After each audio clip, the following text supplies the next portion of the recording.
good morning, good afternoon, good evening. Whatever time it is you're watching this, I hope you're currently not stuck in traffic, because that's exactly what we're talking about today. Traffic congestion is a classic negative consumption externality, where a person's choice to drive imposes unintended costs on others. These spillover effects lead to market failure because society's resources are limited and they aren't allocated efficiently. In Malaysia, this problem is especially severe. Urban areas like Kuala Lumpur, Klang and Penang face chronic traffic congestion.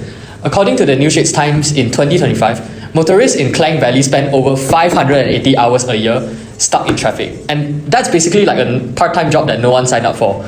Beyond the wasted time, congestion also contributes to pollution. It also harms public health, increases stress, affects work-life balance heavily, and all of this represents significant social costs. And because of these impacts, it's important to analyze the issue in deeper depth and consider effective solutions. This presentation will explain the economic theory of externalities and how it applies to traffic congestion. Then we will propose potential policy measures that Malaysia could adopt so that we could reduce the social cost of congestion. And finally, we will conclude our main points. So, first, what exactly is an externality? An externality is basically a side effect of an economic activity that impacts someone who isn't directly part of the transaction. This can be either positive or negative. When we analyze externalities, we use a few key terms. First, MPC, the private cost the decision maker pays. MEC, the cost pushed onto others. Together, they form MSC, marginal social cost, the total cost to society. On the benefit side, MPB is the benefit to the consumer, and MSB is the total benefit to society. When market ignores these external costs or benefits, we get market failure, because the market outcome isn't socially efficient. Now, let's look specifically at negative externalities. A negative externality happens when an action causes harm to others. In the case of traffic congestion, it's created by groups like private drivers thinking only about their own fuel, tolls, and time, peak hour commuters, ride-hailing vehicles, and cars with only one passenger. But the impact falls on many others. Motorists spend more time in traffic and burn more fuel, public transport becomes slower and less reliable, business face delivery delays and higher costs. Governments spend more on infrastructures and health issues. And society deals with pollution, noise, and lower quality of life. So the actions of a few end up affecting everyone around them. So why is traffic congestion specifically a negative consumption externality? When people drive, they enjoy their own private benefit, convenience, comfort, and time savings, but they don't consider how each additional cost slows down everyone else. Because of this, the MSB is lower than MPB, since every extra vehicle reduces the benefit other drivers receive. This creates overconsumptions of road space. The market equilibrium happens where MPB equals MPC, leading to too many cars, QM. But the socially efficient level is lower, QS, where MSB equals MSC. The space between these points forms a dead weight loss, representing wasted time, lost productivity, and lower transport reliability. This is why it's market failure. People make a decision based on private benefits and not on the full social cost. Now that we have identified the main externality caused by Malaysia's traffic situation, we will move on to look at the potential policy that can address these major issues. This slide highlights two major issues. We are focusing on traffic congestion and air pollution. Both problems are closely connected and stem mainly from Malaysia's heavy dependence on private car. First, let's look at the traffic congestion. In the news, in the Klang Valley alone, drivers spend over 580 hours each year stuck in the traffic. This happened because of high car ownership, the dense pollution, and a weak public transport system. As a result, traffic congestion becomes a major negative consumption externality, meaning of that, social cost is higher than the private cost. Next, we'll talk about air pollution, heavily reliant on private vehicle increased emission of PM10, CO, and NO2. This pollution can lead to a long-term health problem, especially respiratory disease.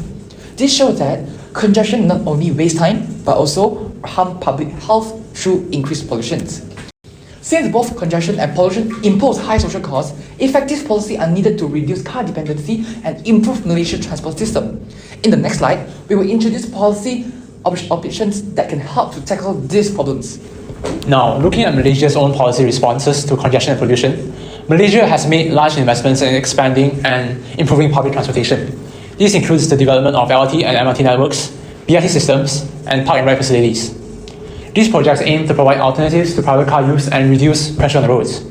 The government has also strengthened fuel and emission standards by transitioning to cleaner petrol and diesel grades. This helps reduce harmful pollutants released from vehicles, especially in dense urban areas like Klang Valley. Finally, Malaysia introduced subsidies and incentives for electric vehicles through the National Electric Mobility Blueprint. This policy encourages the adoption of zero-emission vehicles by reducing purchases costs and supporting industry developments. Next, I will briefly compare Malaysia's situation with international policies that have been successful in managing congestion.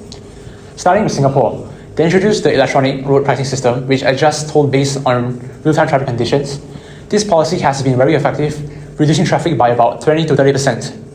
Because of its strong results, Singapore's system is often used as a model for other countries considering congestion management strategies. In the United Kingdom, London implemented a congestion charge in a central city area. This policy led to a significant reduction in traffic, with volumes falling by around 33%. At the same time, bus usage increased by 18%, showing that people shifted towards public transportation when driving became more costly. Moving on to policy evaluation. First, fuel and emission standards have successfully reduced traffic-related pollution, but they do not reduce congestion. This is because car ownership in Malaysia continues to grow, so these standards help the environment but do not ease traffic congestions.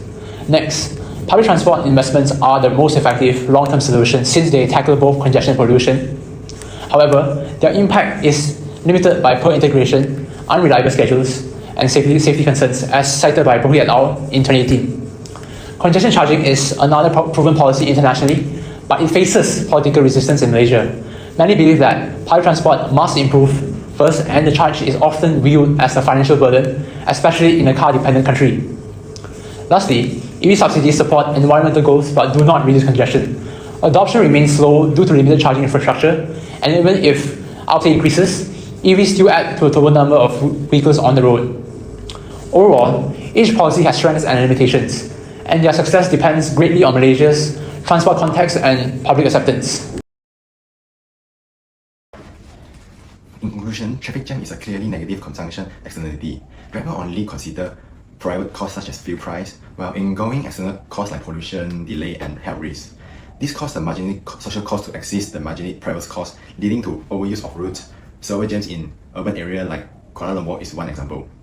Traffic also significantly make the air pollution worse. Studies show high emission of pollution such as PM10, CO, and NO2, posing long-term health risks to both frequent route users and people who are more at risk like children and the elderly.